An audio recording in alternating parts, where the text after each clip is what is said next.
അങ്ങനെ എല്ലാവരും കാത്തിരുന്ന 2026 ബഡ്ജറ്റ് ഇന്ന് പ്രഖ്യാപിച്ചു. സ്റ്റോക്ക് മാർക്കറ്റിനെ സംബന്ധിച്ചോളം എൻ്റെ അഭിപ്രായത്തിൽ ഏറ്റവും മോശമായ ഒരു ബഡ്ജറ്റ് അവതരണം. ഞാൻ പ്രത്യേകിച്ച് പറയുന്നത് സ്റ്റോക്ക് മാർക്കറ്റിൽ ഇൻവെസ്റ്റ് ചെയ്യുന്ന ആളുകൾക്ക് വളരെ മോശമായ, അതൊരു ബ്ലാക്ക് സൺഡേ എന്നൊക്കെ പറയാവുന്ന രീതിയിലുള്ള ഒരു ഡേ ആയിരുന്നു ഇന്ന്. കാരണം 9 കൊല്ലം തുടർച്ചയായിട്ട് നിർമ്മല സീതാരാമൻ ബഡ്ജറ്റ് അവതരിപ്പിക്കുന്നു. അപ്പോൾ അതിൽ എപ്പോഴും ലാസ്റ്റ് വട്ടവും ഇതേമാതിരി തന്നെ ഓപ്ഷൻ ചെയ്യുന്ന ആളുകൾക്കും സ്റ്റോക്ക് മാർക്കറ്റിന് ഒരു നെഗറ്റീവായിട്ടുള്ള കൂടുതൽ പ്രഖ്യാപനങ്ങളും ചർച്ചകളുമാണ് ഇപ്പോൾ നടന്നിട്ടുള്ളത്. ഇന്ന് നിഫ്റ്റി 495 പോയിന്റും ബാങ്ക് നിഫ്റ്റി 1200 പോയിന്റ്, സെൻസെക്സ് 1500 പോയിന്റും ഇടിഞ്ഞു. അതിൽ നിഫ്റ്റി നോക്കുകയാണെങ്കിൽ 24,500 പോയിന്റോളം നിഫ്റ്റി ഇന്ന് ടച്ച് ചെയ്തു. അതിൻ്റെ പ്രധാനപ്പെട്ട കാരണം എന്താണ് നമുക്ക് നോക്കി കാണാം. സെക്യൂരിറ്റി ട്രാൻസാക്ഷൻ ടാക്സ്, അതായത് ഗവൺമെൻറ് STT 0.02 ഉള്ളത് 0.05 ആയിട്ട് ഉയർത്തി. ഫ്യൂച്ചറിനുള്ള STT 150% ഉയർത്തി. ഭയങ്കര നെഗറ്റീവാണ്. മാർക്കറ്റിന് ആളുകളെ കൂടുതൽ ട്രേഡ് ചെയ്യാൻ ആൾക്കാരെ സപ്പോർട്ട് ചെയ്യുന്നതിന് പകരം കൂടുതൽ ആളുകളെ ഞെക്കിപ്പിഴിഞ്ഞു എന്നുള്ള ഒരു ചർച്ചയാണ് ഇപ്പോൾ മാർക്കറ്റിൽ നടക്കണേ. കൂടാതെ ഓപ്ഷൻ്റെ STT 0.01 നിന്നും 0.15 ആയിട്ട് ഉയർത്തി. അപ്പോൾ ഇതെല്ലാം ഭയങ്കരമായിട്ടും സ്റ്റോക്ക് മാർക്കറ്റിൽ ട്രേഡ് ചെയ്യുന്ന ആളുകളെ നെഗറ്റീവായിട്ട് ഭയങ്കര ഇമ്പാക്റ്റ് ചെയ്തു. ഇനി മേ ബി വോളിയം ഒക്കെ കുറഞ്ഞ് പോകാൻ നല്ല ചാൻസ് ഉണ്ട്. പിന്നെ ക്യാപിറ്റൽ ഗെയിൻ ടാക്സുകളിലൊന്നും ഇളവ് കണ്ടില്ല. കാരണം ഇതൊക്കെ എക്സ്പെക്റ്റ് ചെയ്തായിരുന്നു. കാരണം കഴിഞ്ഞ പ്രാവശ്യവും ഗവൺമെൻറ് ലോങ് ടേമും ഷോർട്ട് ടേം ക്യാപിറ്റലും ഗെയിന് ടാക്സ് കൂട്ടിയിട്ടായിരുന്നു.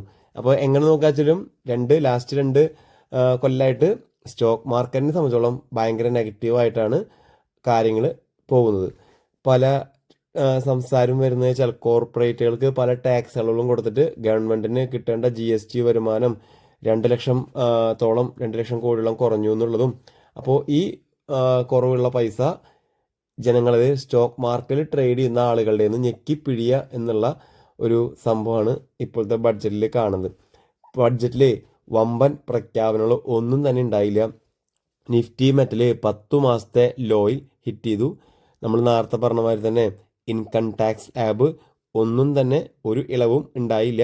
ആദായ നികുതി 12 ലക്ഷത്തിൽ നിന്നൊക്കെ 15 ലക്ഷത്തിലാക്കുമെന്നൊക്കെ എക്സ്പെക്റ്റ് ചെയ്തിരുന്നു. ഇതിനെക്കുറിച്ചുള്ള ഒരു സംസാരവും മാർക്കറ്റിൽ നടന്നില്ല.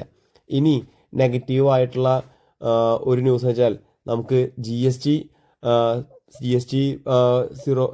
2 എന്ന് പറഞ്ഞ ഒരു പുതിയ GST നമുക്ക് വന്നതിന് ശേഷം ഗവൺമെൻറ്റിൻ്റെ നമുക്ക് ജനങ്ങൾക്ക് സാധനങ്ങളുടെ വില കുറഞ്ഞു വെച്ചാൽ അതിന് കൃത്യമായിട്ട് ഉത്തരം ഇല്ല എന്നാണ് ഇപ്പോഴും പറയണത്. കാരണം വാങ്ങുന്ന സാധനങ്ങളുടെ വില കുറഞ്ഞിട്ടില്ല, GST മാത്രമേ കുറഞ്ഞിട്ടുള്ളൂ എന്നുള്ളതും ഒരു നെഗറ്റീവ് ടോക്കാണ്.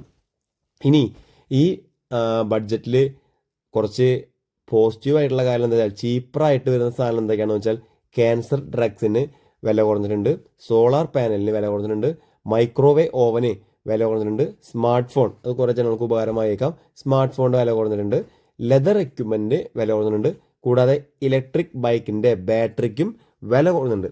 അപ്പോൾ ഇത് രണ്ടും ഈ കുറച്ച് കാര്യങ്ങൾ മാർക്കറ്റിന് പോസിറ്റീവായിട്ട് വരുന്ന കാര്യങ്ങളാണ്. പക്ഷേ എൻ്റയർലി എന്തിനു കൂടി സ്റ്റോക്ക് മാർക്കറ്റിന് എല്ലാ സംഭവം കൊണ്ടും നെഗറ്റീവായിട്ടാണ് ഈ പ്രാവശ്യത്തെ മാർക്കറ്റ് വന്നിട്ടുള്ളത്. ഈ ബഡ്ജറ്റ് പ്രഖ്യാപിച്ച് കുറച്ച് കഴിയുമ്പോൾ തന്നെ നോക്കിയാൽ കാണാം നമ്മുടെ ഗ്രോ, ഏഞ്ചൽ വൺ, BSE ഇതെല്ലാം 10% ഇന്ന് അടിച്ചു. ലോവർ സർക്യൂട്ട് വരെ എത്തിയേനെ. അപ്പോൾ മാർക്കറ്റിൽ ഓഹരിയുമായി ട്രേഡ് ചെയ്യുന്ന എല്ലാ ആളുകൾക്കും ഇന്നത്തെ ബഡ്ജറ്റ് നെഗറ്റീവാണ്. നിങ്ങൾക്ക് പോസിറ്റീവായിട്ട് എന്തെങ്കിലും കാര്യങ്ങൾ കാണുകയാണെങ്കിൽ നിങ്ങൾക്ക് താഴെ കമൻറ്റ് ചെയ്യാം. എൻ്റെ വ്യൂവിൽ ഞാൻ കണ്ടതിൽ വെച്ചിട്ട് ഏറ്റവും മോശം ഒരു ബഡ്ജറ്റായിരുന്നു. ഒരു ട്രേഡർ എന്ന നിലയ്ക്ക്, ട്രേഡറോ അല്ലെങ്കിൽ സ്റ്റോക്ക് മാർക്കറ്റിൽ ട്രേഡ് ചെയ്യുന്ന ഒരാളെന്ന നിലയ്ക്ക് എനിക്ക് ഭയങ്കര മോശമായ ഒരു ബഡ്ജറ്റ് പ്രഖ്യാപിച്ചതൊരു ദിവസമായിരുന്നു ഇന്ന്.